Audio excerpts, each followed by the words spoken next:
Olá, você já teve a sensação de estar numa sala que parecia todo mundo ali era idiota, menos você, e depois você descobriu que na verdade não era bem o que você pensava? Olá, eu me chamo Cecília Celeste, eu sou uma pessoa que adora leitura, adora aprender, adora ensinar e eu atuo ajudando mães sobrecarregadas ali entre família e carreira para conseguir se organizar e ter mais tempo para curtir as suas conquistas.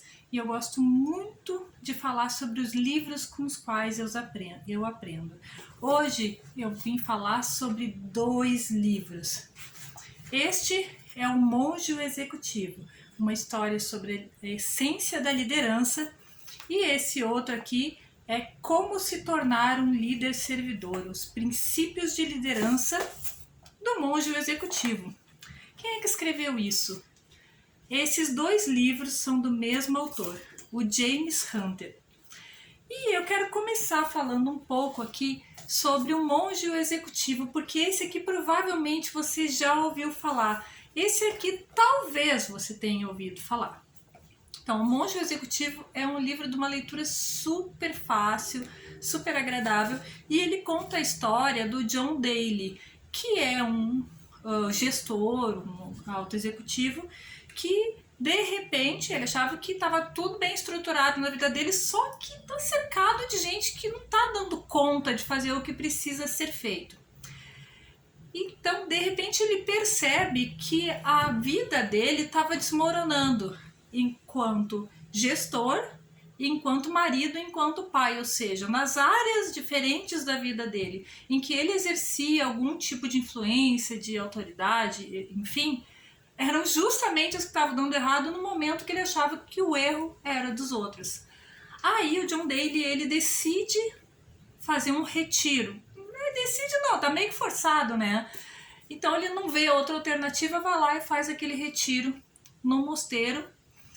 E lá, quem está orientando, né, as aulas que vão ser aplicadas naquele retiro, eu anotei o nomezinho dele aqui, é o Leonard Hoffman. O Leonard Hoffman tinha sido no passado uma lenda, né, entre os grandes executivos do país, e de repente ele desapareceu. E o Leonard Hoffman tinha decidido ir morar naquele mosteiro e se dedicar àquela vida de silêncio, de contemplação e principalmente de serviço. Lá, durante aquela semana de aula, logo que inicia, né, o contato com os demais colegas, ele acha aquele pessoal demais, sabe? No fundo ele acha que os outros não são tão bons quanto ele. Tá?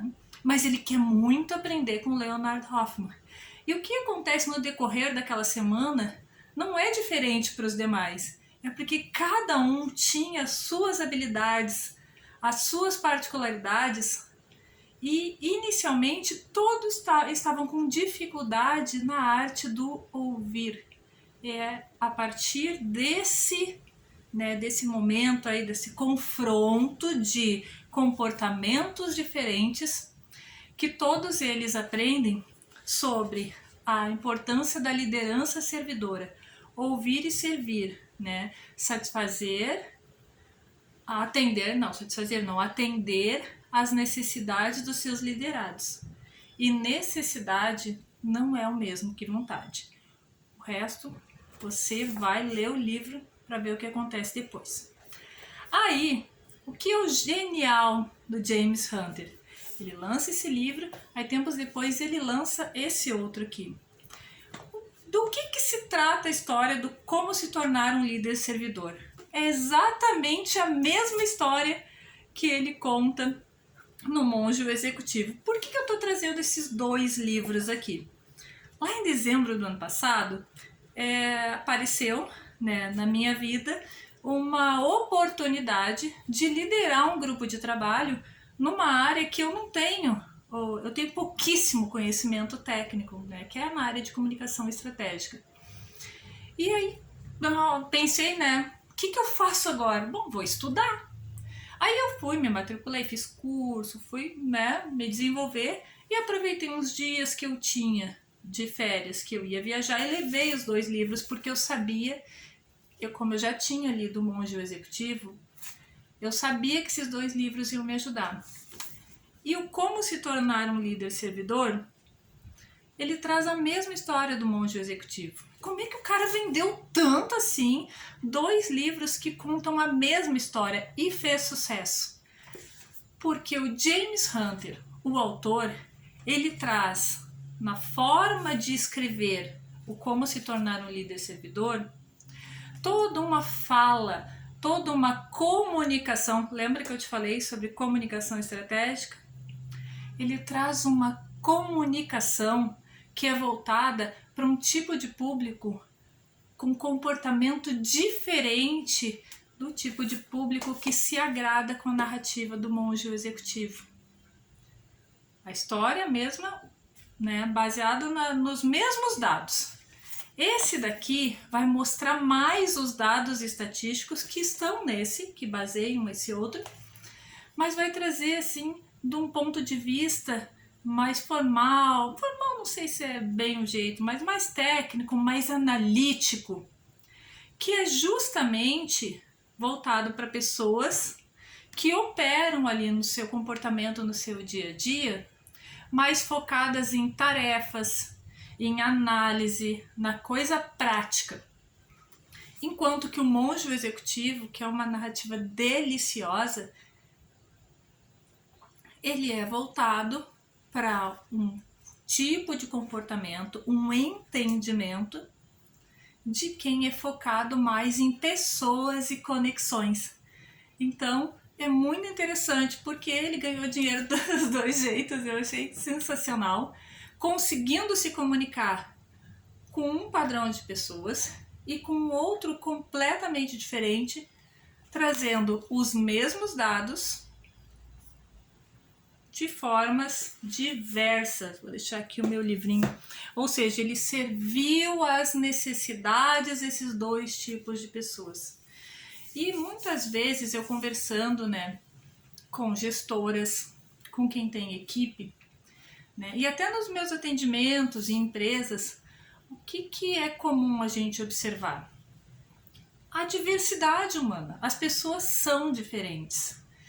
E acontece de ter o ruído de comunicação, às vezes fica aquela coisa que é meio um não entendendo o outro, aí daqui a pouco já começam a achar que é implicância, e não, às vezes é só de não entender como é que o outro opera, e às vezes a gente não sabe nem como é que a gente está operando, né? Para quem entende um pouco sobre perfil de comportamento, existe 4 perfis básicos e nós somos uma mistura de todos eles. Então, eu tenho aplicado esses conhecimentos que o James Hunter traz de uma forma, né, apenas um jeito de mostrar, né, e ele traz nesses 2 livros. Eu trago esse tipo de conhecimento quando eu faço os meus atendimentos de análise de perfil comportamental. Assim eu consigo orientar a pessoa que depois vai ser minha mentorada ou que vai fazer um processo de coaching comigo de um jeito, uma linguagem que fica acessível para ela.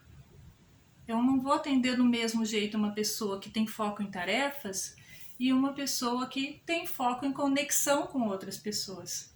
Uma pessoa extrovertida tem um jeito de agir, de pensar e uma velocidade de execução no processo diferente de uma pessoa introvertida.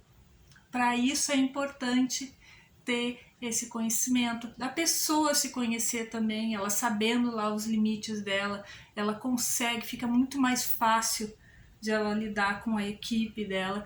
Então, ter feito esse estudo desses 2 livros, entre outros estudos, facilitou muito o trabalho que eu executo hoje junto com aquele grupo, que é um grupo bem plural, que faz um trabalho maravilhoso, são todas de parabéns, um trabalho excelente e que muito me ajudou, além do conhecimento que eu já tinha, do conhecimento que eu tenho sobre o meu perfil comportamental, ver ali na prática alguém operando, falando sobre liderança e falando de 2 jeitos muito diferentes. Você quer conhecer um pouquinho mais sobre esse assunto? Deixa aqui nos comentários e me conta, você sabe qual é o seu perfil comportamental? Eu quero ouvir de você, se você sabe e o quanto que ter acesso a essa informação já lhe ajudou.